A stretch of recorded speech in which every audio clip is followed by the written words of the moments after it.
Coming up on The Cut, floods in California, a baby otter reunited with its mother, and Thanksgiving prices go up. All this and more coming up on The Cut. The Cut starts now.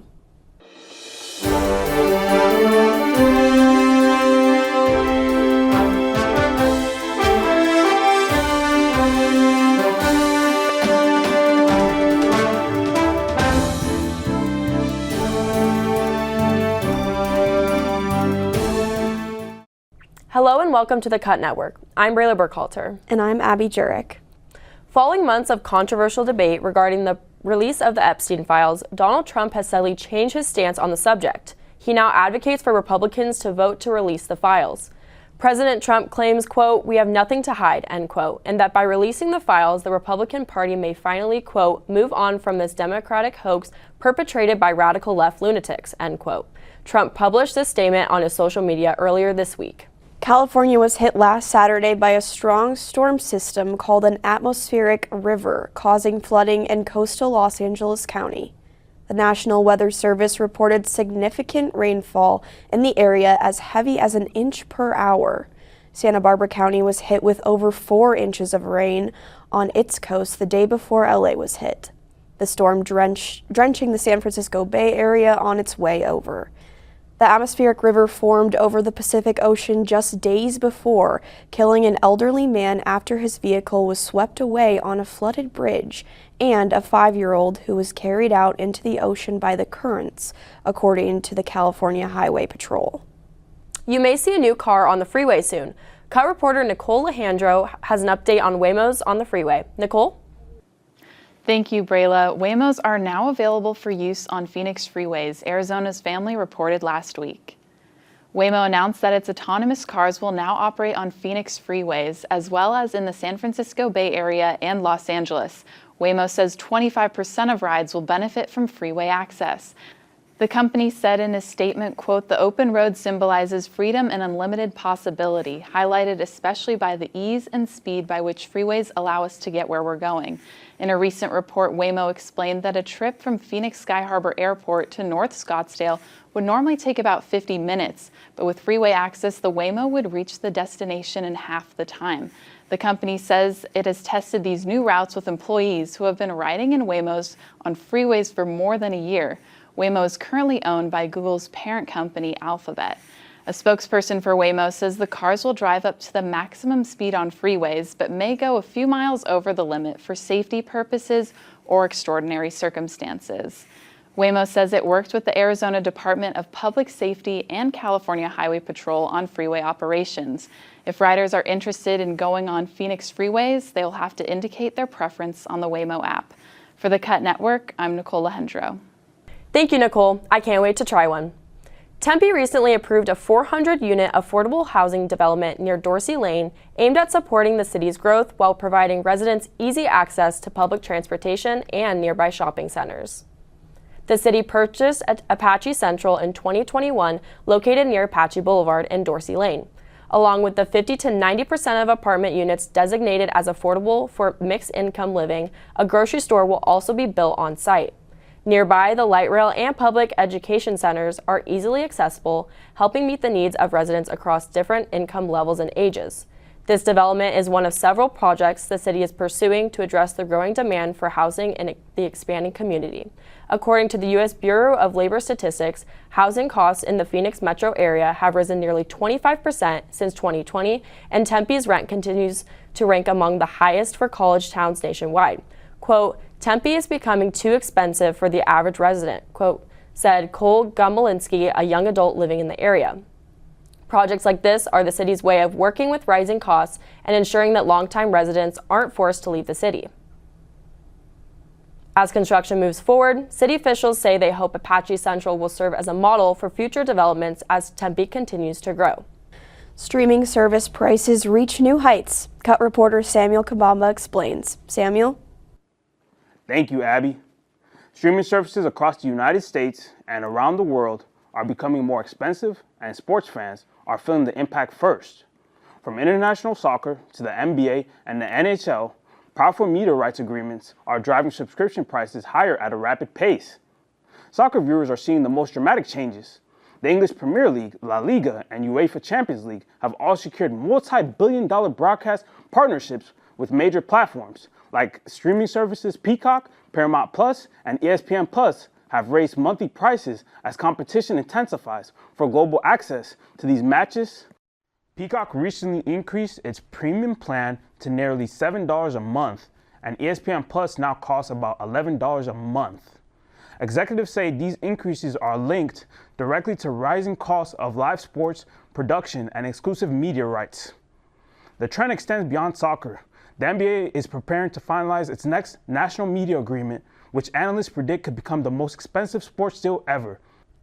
Tech giants such as Netflix, Amazon Prime Video, and Apple TV are expected to pursue broadcasting packages that would place high-demand games behind additional subscription paywalls. Entertainment platforms are also raising rates. Netflix increased its standard plan to $15.49. Hulu raised both its basic and premium tiers. Disney Plus now has its highest pricing structure yet as companies shift toward a strategy that blends entertainment with a larger sports presence. Experts expect subscription prices to keep increasing throughout 2025 and 2026 as streaming companies continue to invest heavily in exclusive content and long-term live sports rights. For viewers, this means more choices but also higher monthly costs. Just to stay updated, for the Cut Network, I am Samuel Kabamba. Thank you, Samuel. Hopefully these prices go down soon. San Luis Obispo's Marine Mammal Center caught national attention as they returned an otter pup to its mother and got it all on video. The reunion was captured just northwest of Santa Barbara in Morro Bay. The center had spent hours trying to locate the stranded pup's mother. They had found the pup, named Caterpillar, all by itself, crying for its mom. The team worked together to record Caterpillar's vocalizations and blast them on a Bluetooth speaker below sea to find the pup's mother. Their tactics were successful, as the two were reunited shortly after playing Caterpillar's sounds. The center kept a close eye on the pair, ensuring all was well before leaving them to thrive in the ocean once again. As stories like these are becoming more and more common, the center encouraged locals to contact them if they see a stranded otter pup like Caterpillar. Thanksgiving is coming up and prices are raising. Cut reporter Deanna Nichiporek has the story. Deanna?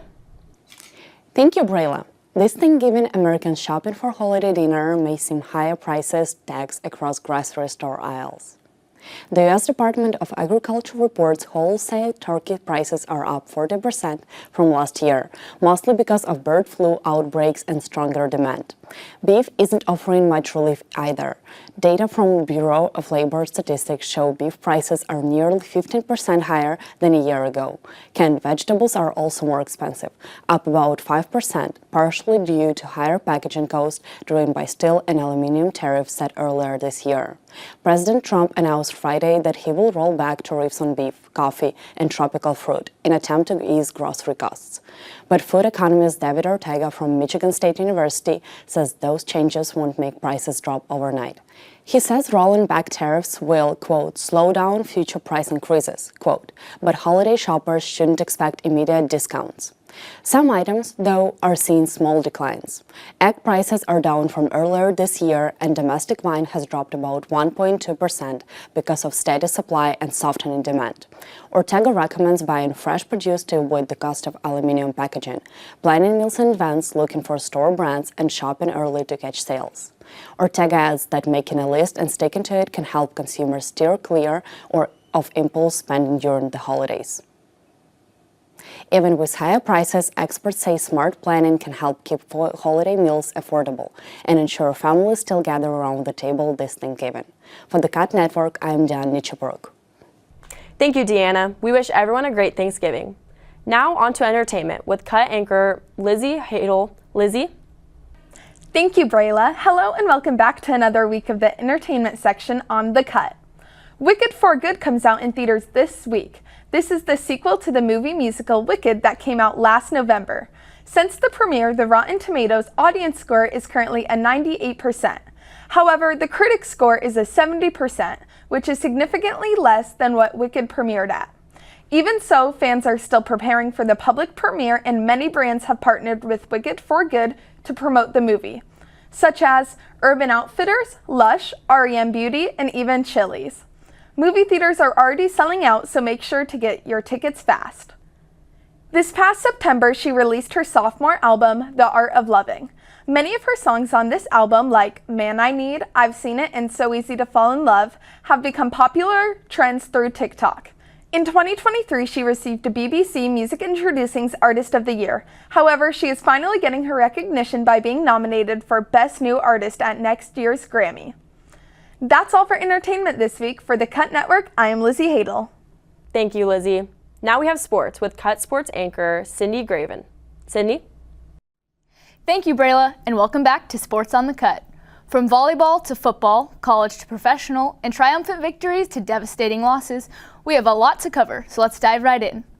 The Arizona Cardinals left their game on Sunday with mixed feelings. Jacoby Brissett gave the Cardinals a glimmer of hope within the Sunday chaos. With 47 completed passes, he set a new NFL record, beating the previous record of 45 completed passes set by Drew Bledsoe and Jared Goff. Even though the Cardinals put up some impressive stats this past weekend, it wasn't enough to take down the San Francisco. The game ended in a 41-22 victory for the 49ers. Staying down here in the desert, Sun Devil Volleyball took on rival school University of Arizona in an exciting 4-set match. The Sun Devils beat the Wildcats with the final score of 3-1. Desert Financial Arena welcomed 7,703 fans Thursday night, marking their largest attendance to a volleyball game this century. ASU Volleyball sits as the 9th-ranked college team as they travel to Houston for their game tonight. Chaos continues to run through the NBA as the league looks to sort out its multi-team gambling scandal. But focusing more on gameplay, with a 127-112 win over the Indiana Pacers, marks the Detroit Pistons' 10th straight win. This is the longest streak for this franchise since the 2007-2008 season, and sets the Pistons to lead the Eastern Conference. Speaking of teams on a roll, the Oklahoma City Thunder have displayed their dominance over the league. With 14 wins and only 1 loss, the Thunder set themselves first in the Western Conference. It's still too early to tell what team will win it all, but one thing is for sure, all these teams are willing to fight their way to get there. Shifting to college basketball, women's head coach Molly Miller has had a terrific start to her first season at ASU. Despite uncertainty about how the team would look going into the season, Miller has proven her place at ASU, kicking off the season with 4 straight wins. Miller, however, isn't only killing it on the court. She has shown her true Sun Devil pride this year at numerous ASU events and sporting games. Her commitment to ASU and the Sun Devils continues to light the inferno. This segment may be over, but don't worry, all these sports and more are here to keep you company this week. Whether it be football or volleyball, college or professional, make sure to tune in to wherever you watch sports and cheer on your teams. For the Cut Network, I'm Cindy Craven. Thank you, Cindy. This Sunday, the city of Nuremberg in Germany made way for 600 sheep as they crossed towards their winter quarters. The sheep, which are still used in Germany as land mowers, were all a part of Thomas Gackstadter's flock. They quickly made their way towards their winter pastures west of the city. The passage was a spectacle, though no drones were allowed. People gathered around the flock, phones in hand, hoping to capture this annual event. Nuremberg, a city of 540,000 inhabitants, is known for its green pastures and expanse meadows where the sheep happily graze in the summer. Still, the popularity of this seemingly harmless event highlights how cattle face growing space concerns in popular urban settings. For now, though, Gackstadter's sheep settle calmly into their winter estates. Well, thanks for sharing this story, Brayla. Do you know that joke? And it's like, why did the chicken cross the road? I do. Yeah. Well, now it's like, why did the sheep cross the road? Because we have sheep crossing the road in Germany. That's so good. Maybe we have to go to Germany to check it out. Should we? Let's go for Thanksgiving. Perfect. Okay. That sounds like an amazing idea. That's all we have for you this week. Thank you for watching, and make sure you follow us on Instagram at @thecut_network. Have a great week.